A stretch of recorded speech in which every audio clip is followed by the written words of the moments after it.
The silence in the room was thick, but it wasn't the soft kind that follows togetherness. It was the kind you feel before a storm. Tight, heavy, sour. Robyn sat still, reaching once again for a tissue that stayed dry. Not a tear in sight, not a single break in her voice.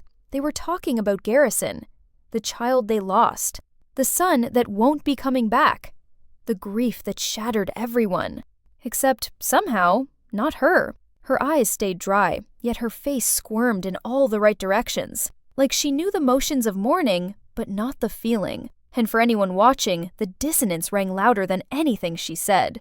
Now, remember that moment inside the cabin at Coyote Pass? They were in the middle of a discussion about property lines and house plans, and Robyn broke down when someone dared to mention setting boundaries. Literal land boundaries. She sobbed over not having the unity she felt she was owed, over the confusion of legal versus spiritual ownership, over chairs and packing boxes and who gets which piece of dirt. Her voice cracked, her shoulders trembled, and you'd think the world had collapsed. But when an actual tragedy hit the family, Garrison gone, hearts shredded across state lines, that same woman who once cried over porch furniture could barely muster anything warmer than scripted sympathy. No one wants to say it out loud. No one wants to believe it, but the question pushes quietly to the front. Is this grief? Or is it theater? And if it's performance, who is the audience? Who is supposed to be convinced? Before she entered the picture, the family wasn't perfect, but it was whole.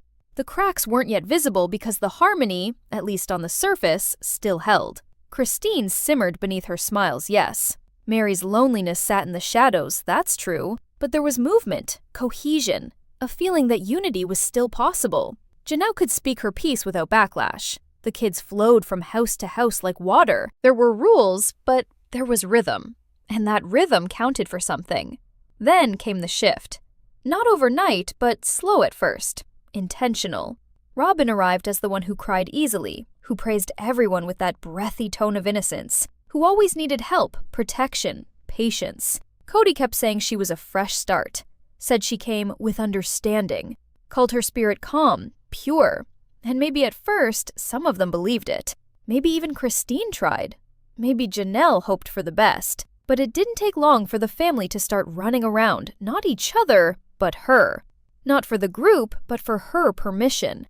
And once that started, it never stopped. Robyn didn't just enter this family, she rearranged it. Subtly, quietly, but fully. You watch those early seasons now, and it's not the chaos that shocks you.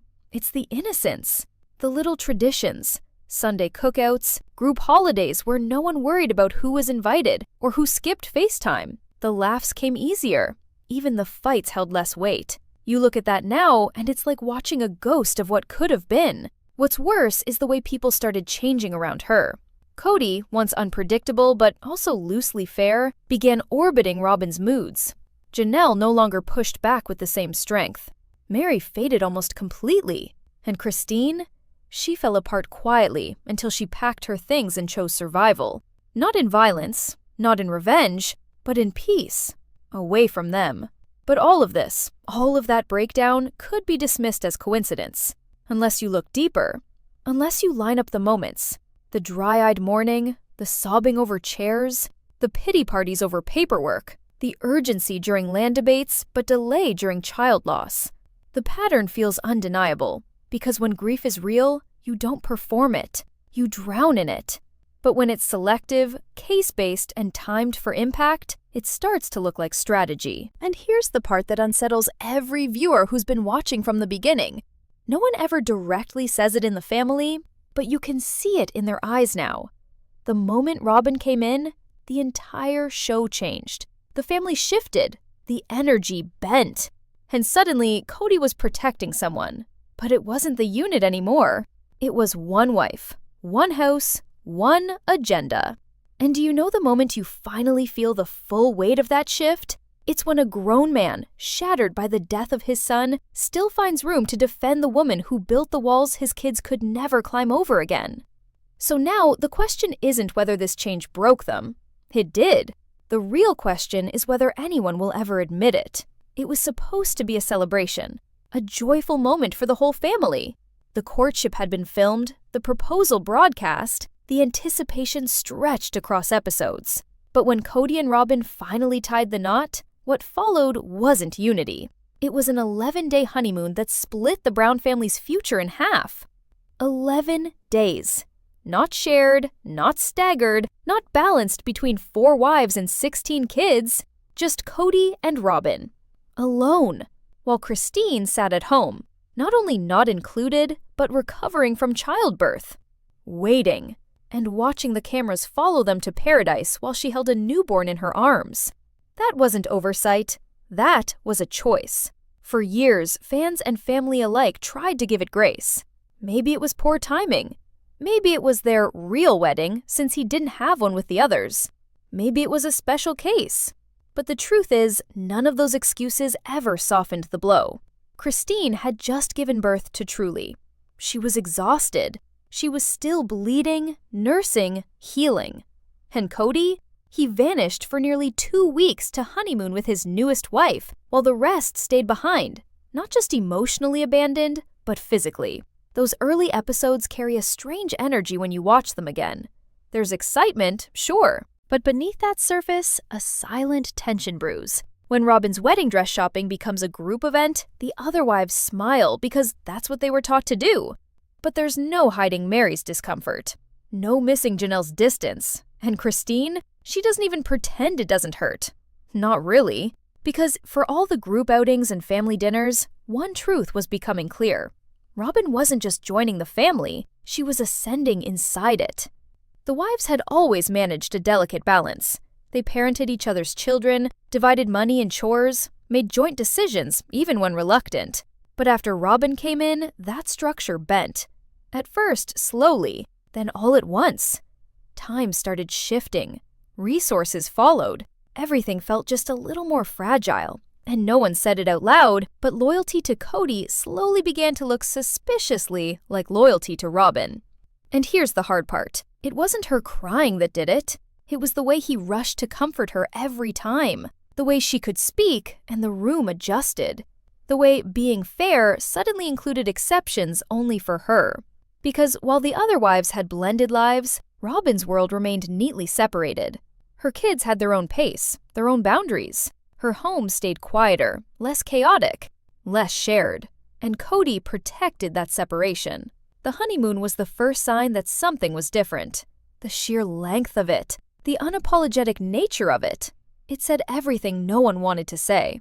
Christine shared in interviews later how she felt crushed. Not just because she was left to handle everything so soon after childbirth, but because she realized something gutting. There was nothing she could say that would change how easily he left.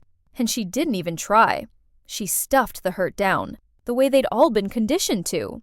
The family had practiced self-sacrifice for decades. Sleep-deprived mothers working full-time jobs, late nights raising kids who weren't biologically theirs, eating less so another house had more. But when Robyn arrived, that system cracked under the weight of double standards. And when Christine saw him walk out to chase 11 days of bliss while she lay in postpartum pain, she knew, somewhere deep, the rules were never going to apply the same again. Was it intentional favoritism? No one can say for sure, but when you repeat a pattern long enough, intention stops mattering. The damage just deepens. This moment, one husband gone, one wife weeping, 3 others swallowing their grief in silence, was more than unfair. It was the start of a story where compromise disappeared and conditions quietly changed. And change, no matter how gently it walks in, always carries cost.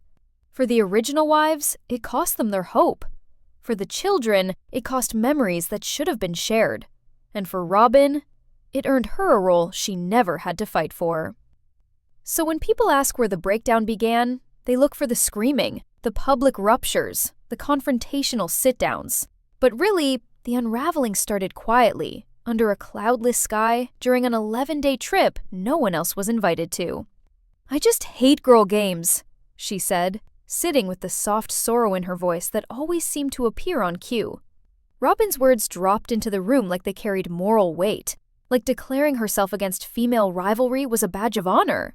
But if you've been paying attention, you know that line wasn't a virtue signal. It was a disguise. Because for all her talk about hating tension, Robyn has stayed at the heart of it for over a decade. Arms folded, face wounded, always just misunderstood enough to be protected by it. From the moment she stepped in, she shaped the narrative that she was the outsider. The new wife walking into a house with pre-built bonds, trying her best to blend in. But that's only part of the truth. What followed wasn't a woman adapting to a plural family. It was a woman rearranging one. Robyn didn't like the culture that existed, so piece by piece, she changed it.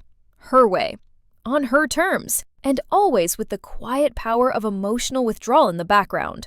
There's a scene that still sticks. The wives sitting outside trying to plan holiday logistics. Robyn becomes quiet. Her face tightens.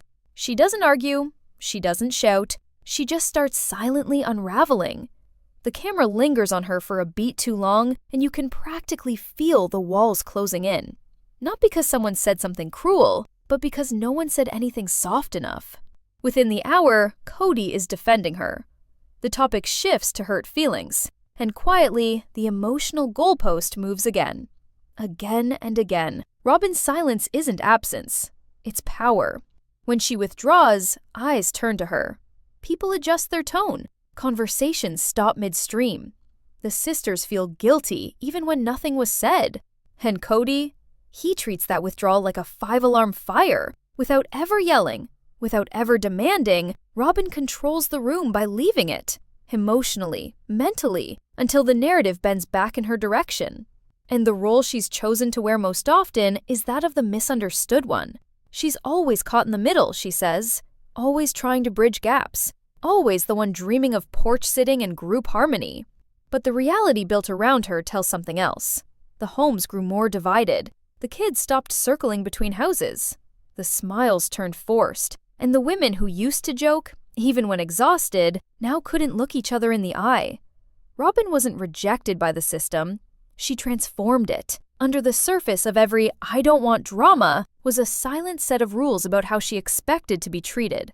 If Meri extended a hand, Robyn praised it. If Janelle hesitated, Robyn shrank away. Christine, strong-willed and openly expressive, always triggered the most resistance. It was no accident. Christine, by nature, wouldn't play the silent suffering game. Janelle, practical to the bone, began noticing the growing inequality, but bit her tongue for the family's sake. Until she couldn't anymore. Meri tried longest to stay in it, first defending Robyn, then accepting scraps of affection before eventually staring across tables at a woman who never extended one back. The veneer cracked. Slowly, painfully, but it cracked. How can someone claim to hate drama and always be the center of it? It's not the fights, it's the control through emotion disguised as innocence. That's where the tension really lives. And here's where the picture becomes sharp. Robyn didn't just find herself in the middle, she placed herself there. She cultivated an identity where any tension was read as an attack on her, where questioning dynamics was framed as picking on her, and where the only voices given full emotional weight were hers and Kody's. By the time Christine left, the silence in group scenes was jarring, and not because of the loss of love, but because of the years it took publicly pretending it could still work. You could see it on Janelle's face, on Meri's hesitations, and eventually on every adult child who stepped back and watched their mother be slowly erased from the center. Not by shouting, not by cruelty, but by 1,000 quiet adjustments made around one person's feelings. So when Robyn says she hates girl games, maybe she means she hates not winning them. Or maybe she just redefined the rules, got everyone to comply, and started the game that no one else realized they were already losing. It was supposed to be one family. That was the fantasy sold at the beginning. One husband, 4 wives. A blended unit where all the children were ours, not yours and mine. But that vision never crossed Robyn's doorstep. Her household always stood apart, not just physically, but emotionally. You could see it in how her kids were spoken to, how their schedules were managed, how Robyn guarded their world like a castle surrounded by invisible walls. And while the rest of the family took pride in the chaos, toys under couches, hand-me-downs passed through 4 houses, shared babysitting between sisters, Robyn's corner of the family was quiet, tidy, untouched. Christine had 6 kids. At one point, she ran a full-on daycare out of her own living room, while Kody visited maybe once or twice a week. Janelle worked long hours with 5 children running wild, her home buzzing like a hive. No pauses, no breaks. Meri, though she only had 1 child, still carried the emotional weight of a dozen other tasks. Watching kids, staying late with dinner, holding the torch in lonely corners. That was what mothering looked like in this family. Messy, relentless, shared. Then came Robyn. When her children came into the picture, the tone shifted. Her routine wasn't just protected, it was sacred. Her kids had naps that must be undisturbed. Playdates had to be planned. Any disruption to their structure was framed as unfair. And somehow, the rest of the family adjusted around it. No one quite said it out loud, but a line had been drawn. The separation wasn't about space. It was about power. Kody began spending more time at Robyn's house. First gradually, then completely. At first, the wives tried rationalizing it. His presence was needed there, they said. Pandemic rules, young children, complex custody arrangements. On paper, it made sense. In practice, it meant the original kids barely saw their dad. It meant Christmas morning wasn't once spent spread across homes, but instead fully posted in one. Not Meri's, not Christine's, certainly not Janelle's. Always Robyn's. Every year, it became less a rotation and more a relocation. Control doesn't always look like orders being barked. Sometimes it's just access. Who gets the FaceTime? Who gets to interrupt? Who lives in the sacred zone where Kody's attention flows freely and frequently? And once Robyn locked that down, the emotional hierarchy was set. Kids started noticing it too. In older seasons, Kody ran between houses to tuck in toddlers, to discipline sons, to play cards and wrestle and joke. But slowly, his orbit shrunk. The kids in Christine's house? They started waiting for phone calls that never came. Janelle's sons began managing themselves. And when they voiced frustration, Gabe and Garrison especially, they weren't met with understanding. They were met with blame, disappointment, a quiet accusation that they didn't try hard enough to see their father's side. But what side was that? The one that asked them to compete for his attention? The one where showing love meant not questioning his absence? Because that's where the manipulation thickens. Robyn didn't just claim Kody's time. She guarded it. She shaped it. She justified it. And somewhere along the way, she began positioning her kids as the grief-stricken ones, the children equally wounded by separation, despite having full-time access to the father the others barely recognized anymore. When holidays came, her kids were filmed in teary interviews, aching for peace. But the others, the ones outside her home, had tears long dried. For them, peace wasn't missing, it was replaced. If they wanted to see their dad, it wasn't enough to call. They had to understand the rules, give up expectations, accept the new terms. Terms Robyn was always one step ahead in defining. This wasn't coincidence. It was slow, strategic, quiet control. And no matter how softly it was done, the line was clear. Proximity meant protection. No proximity, no priority. And among children, that hierarchy felt brutal. The youngest began learning early that being inside Robyn's house didn't just come with snacks and structure. It came with a sense of emotional dominance. The message was subtle, but it lingered. Loyalty to her household meant you had a seat. Resistance meant you had to knock. And by then, many had stopped knocking. Robyn sobs as she tells the camera how much she misses her father, how hard it was not having him there in her life, how deeply she wishes he could see her now, how proud he'd be of the woman she's become. Her voice gets thin with grief. Her face folds in anguish. And for a moment, you believe her. Because who wouldn't feel wrecked talking about a father who's vanished too soon? But just as the tears begin to pool in her eyes, reality makes a hard appearance. This is the same woman who watched her own children's father fade into quiet obscurity and did nothing to stop it. In fact, she orchestrated part of it. There's a scene cemented in the show's memory, subtle but unforgettable. Her wedding to Kody was held not just as a symbolic binding of hearts, but as a rewrite of her family's history. The kids walked in line, holding flowers and wearing soft smiles. And as the ceremony progressed, Kody asked them, gently, publicly, if he could be their dad. Cameras rolled as they nodded, responding with innocent agreement, either unaware or politely deferring to the moment. What choice did they really have? Their own biological dad, rarely mentioned, rarely centered, was folded out of the picture before the ink dried on the wedding certificate. And Robyn? She called it unity. She called it healing. She told the world this was the best thing for everyone involved. But watching it now, you wonder who this really helped, and what message was sent. Pain over an absent father makes sense. That grief runs deep. But when you mourn your loss while actively participating in someone else's, when you erase another man's role in his children's lives to rewrite your own narrative, the mourning starts to look awfully self-serving. Robyn tells tear-soaked stories about wanting her father's influence, about needing that connection, but never explains how that aligns with teaching her children to call another man dad, while quietly removing all reference to the one who came before. There is no evidence of co-parenting, no scenes of equal inclusion. There are only tidy new introductions and family trees redrawn without public questioning. And when Robyn talks about fatherlessness now, about the tragedy of children missing out on father figures, it lands like a contradiction too sharp to ignore. Because while she laments the holes left in hearts, she's managed to help dig more than a few of them. During family tension and loss, her grief reemerges like a spotlight. Especially when Garrison died, her words wrapped in sadness. But when you placed her reaction next to Christine's raw pain, or Janelle's silence edged with agony, the contrast was sharp. Robyn's sadness was always somehow about her longing, her memory, her version. The others were left to sit with theirs off camera.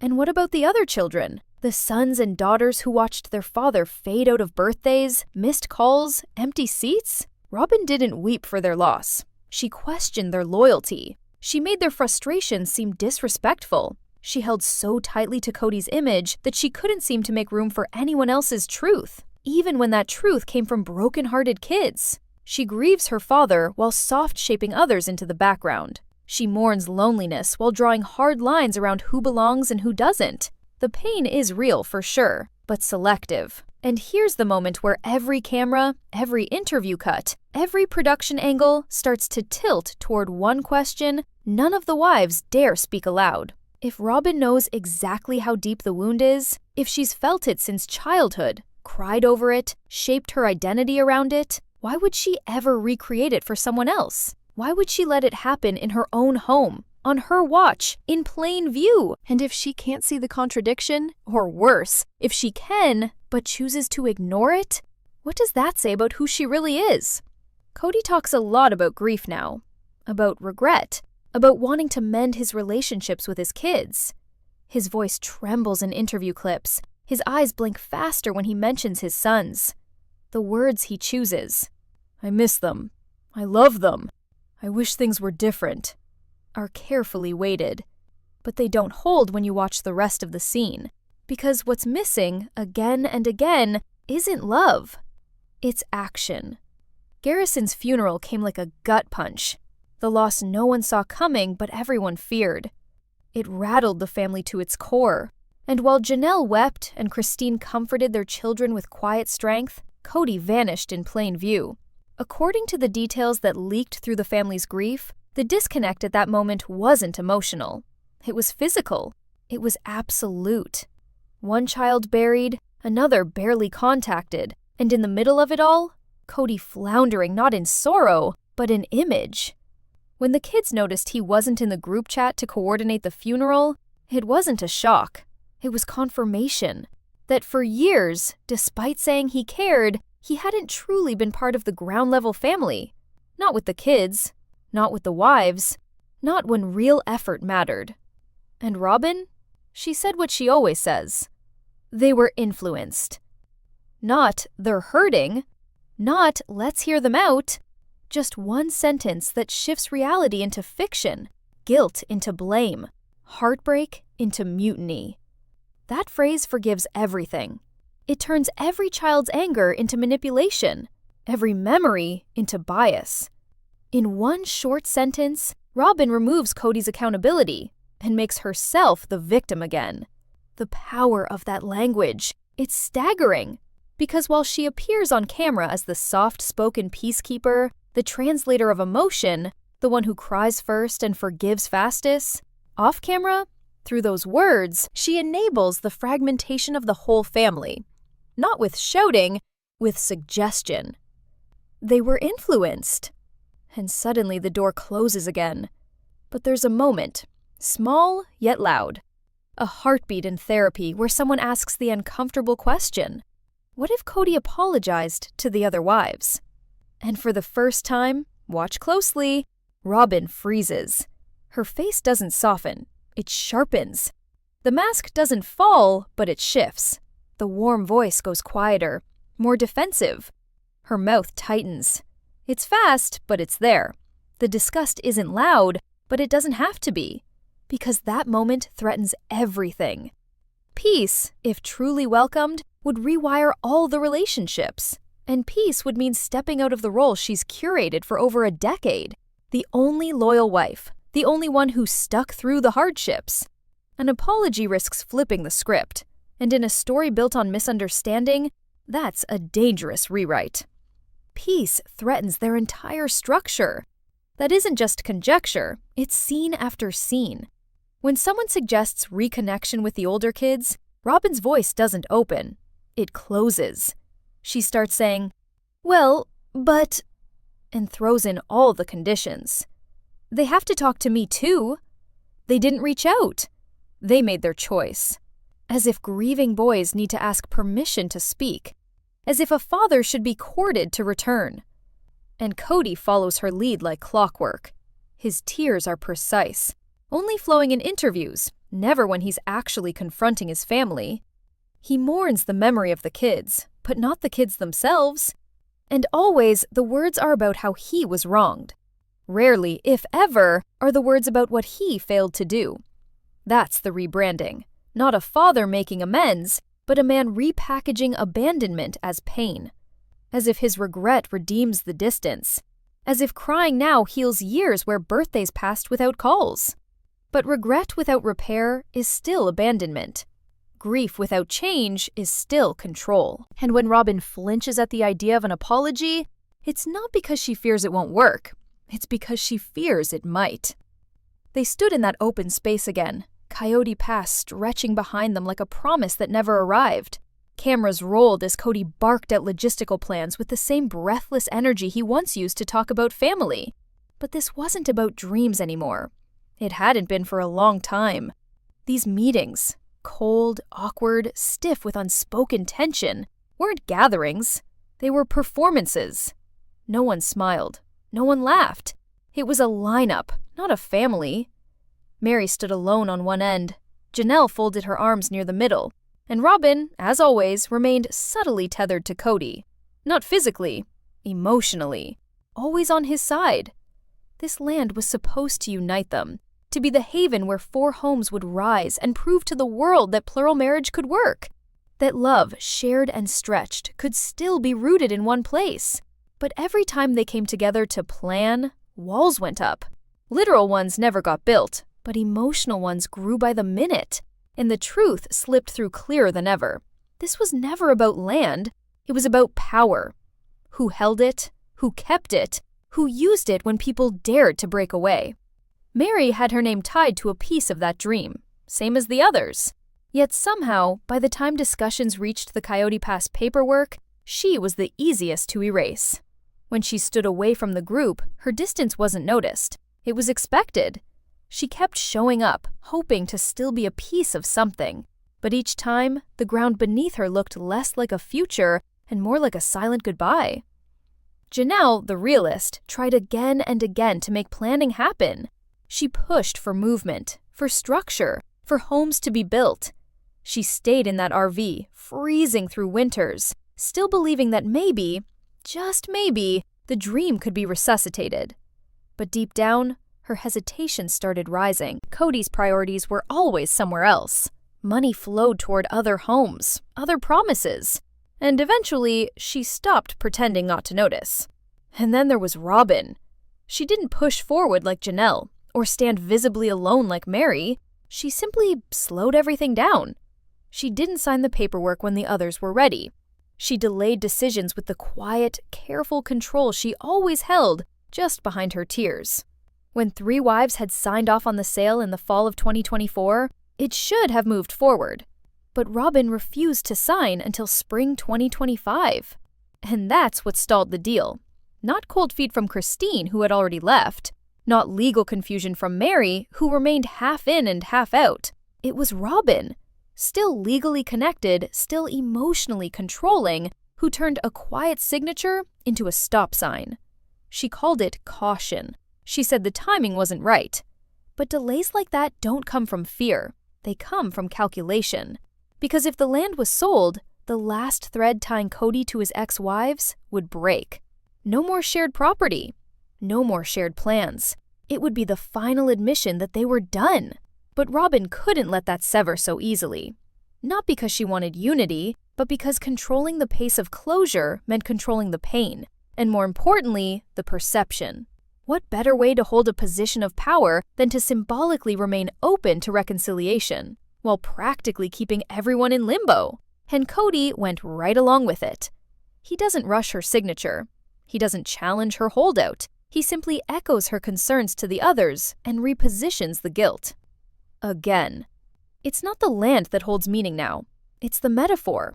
The untouchable acres that once represented hope now look more like a warning. Empty, unbuilt, claimed but abandoned. A mirror of the family itself.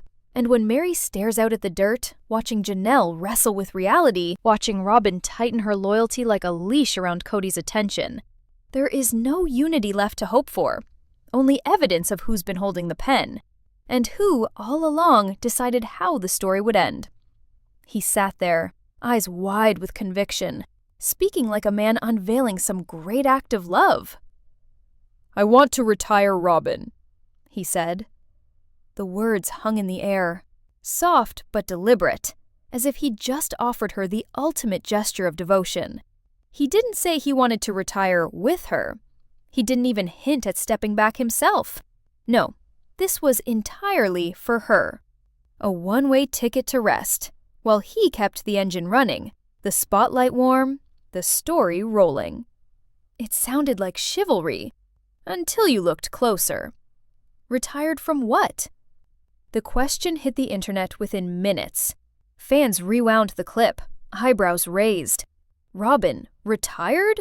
From pantry reorganization? From rearranging Costco snack bags? From the exhausting work of spinning misunderstandings into emotional therapy sessions? There's never been a moment on camera where we've seen Robyn working the hours Christine did, or carrying the load Janelle did, or enduring the emotional scarcity Meri did. And yet she is the one gifted retirement, not by age or merit, but by proximity. Kody said it without irony, as if it made perfect sense. But to anyone who's been watching since season 1, the absurdity couldn't be clearer. Meri worked long hours, contributed financially, ran a business, and carried the emotional burden of rejection for years. Janelle held down jobs, parented 5 kids with brutal schedules, and lived in an RV on undeveloped land because the family couldn't afford to finish her home, even while Robyn settled into a fully furnished house. Christine raised 6 children, often alone, cooking, teaching, holding that chaotic web of family life together. She did so without complaint longer than anyone else could have. None of them were ever offered rest.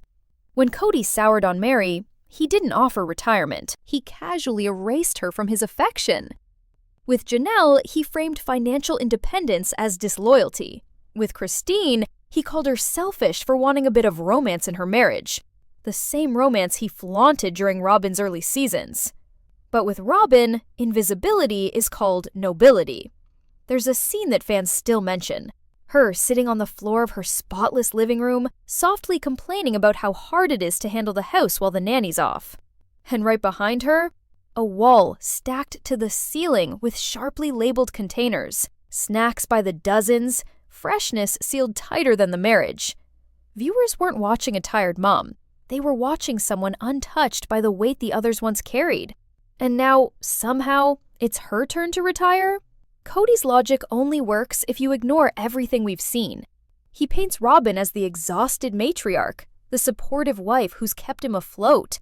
But in truth, she's been the only one spared, the only one allowed tears without challenge, the only one never expected to work towards something that wasn't hers alone.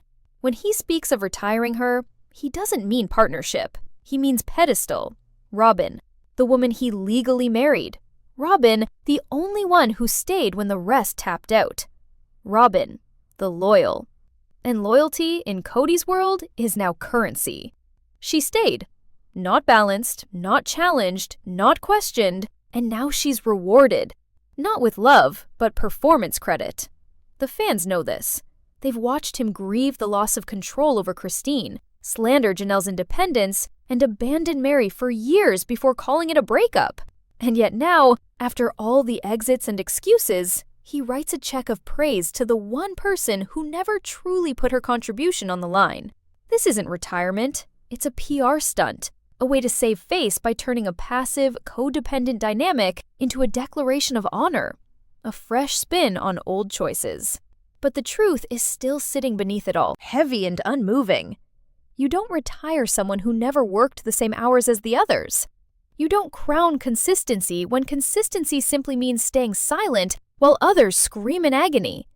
And when Kody offers Robyn the golden exit, he isn't freeing her, he's preserving the illusion. Because if Robyn's done, then he's the only one left.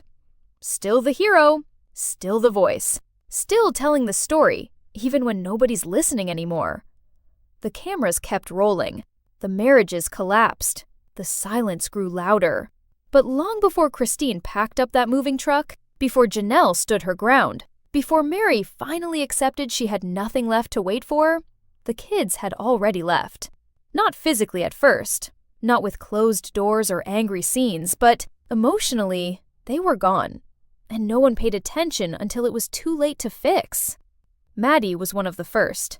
Soft-spoken but deliberate, she pulled away without making a scene. She built her life far from the lens, found her peace in quiet corners, and created a household where the chaos she grew up in didn't echo through the walls. And the message was in her distance. She didn't rage, she just disconnected. Slowly, but completely. Gwendolyn, fiercely intelligent and never one to mute the truth, began setting boundaries loud enough to be heard. Her public statements may have shocked Kody, but they didn't come out of nowhere. They came from years of watching in balance, from calling out favoritism that the adults wouldn't admit, from seeing the pattern repeat over and over again. Robyn comforted, Robyn defended, the rest left to manage themselves. Aspen, calm and composed, drifted out more gently. She smiled for appearances, but you could see in her interviews the way she carried old sorrow like a quiet weight. Her disengagement wasn't apathy. It was self-preservation.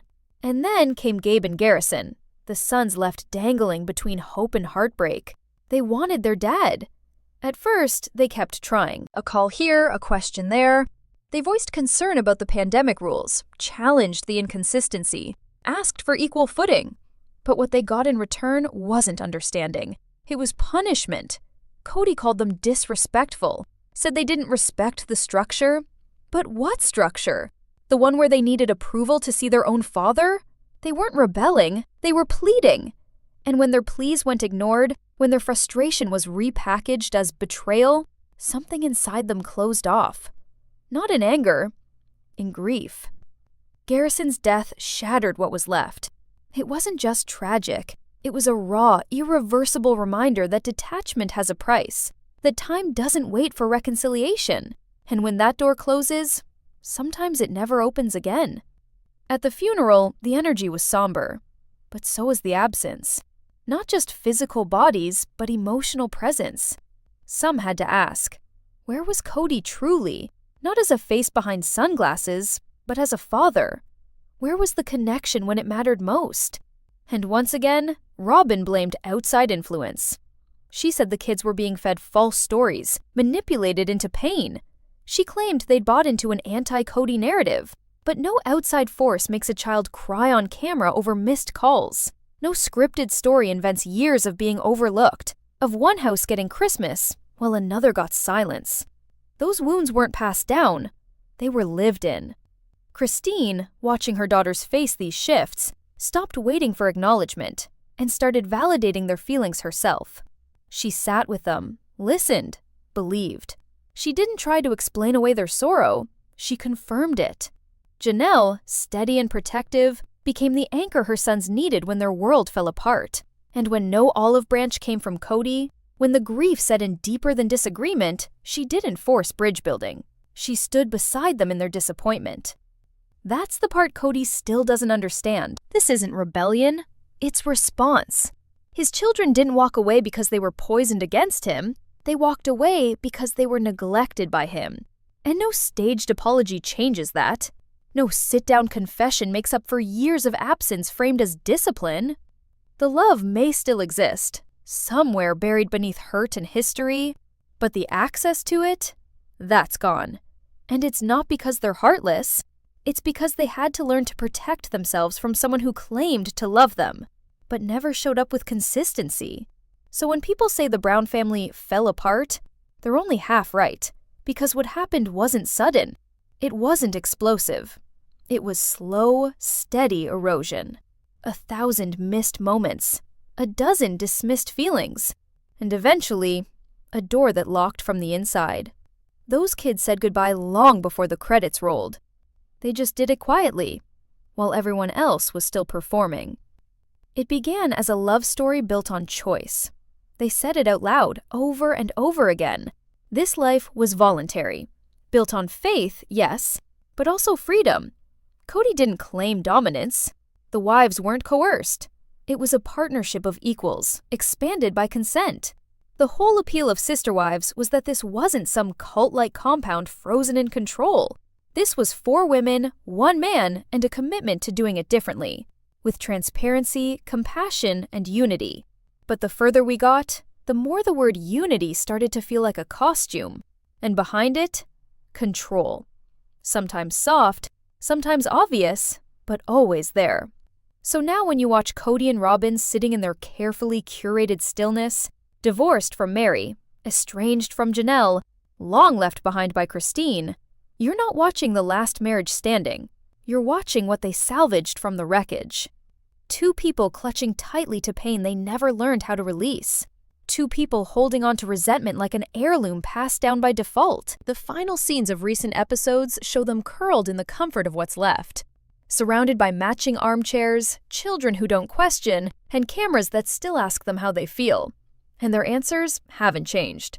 Kody still fumbles through vague regret, still paints himself as the one who tried, still says things like, "It wasn't fair to Robyn," as though her experience outweighs every other ripple of damage. And Robyn?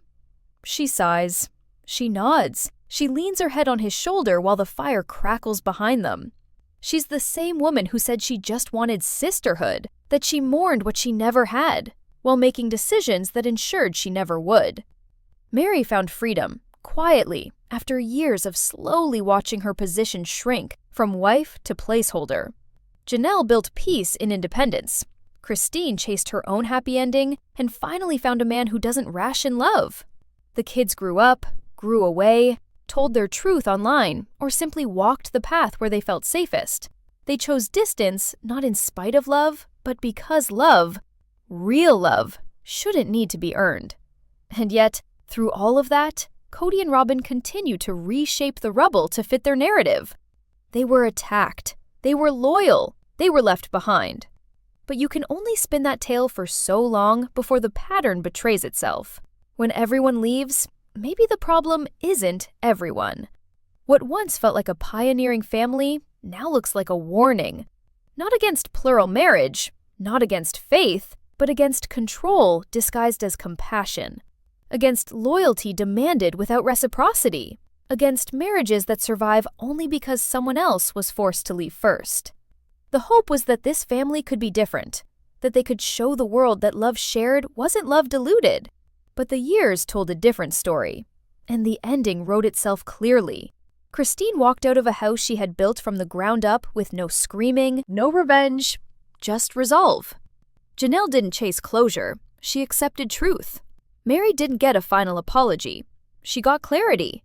The wives moved on, not because they stopped loving, but because they finally admitted the relationship had stopped loving them back.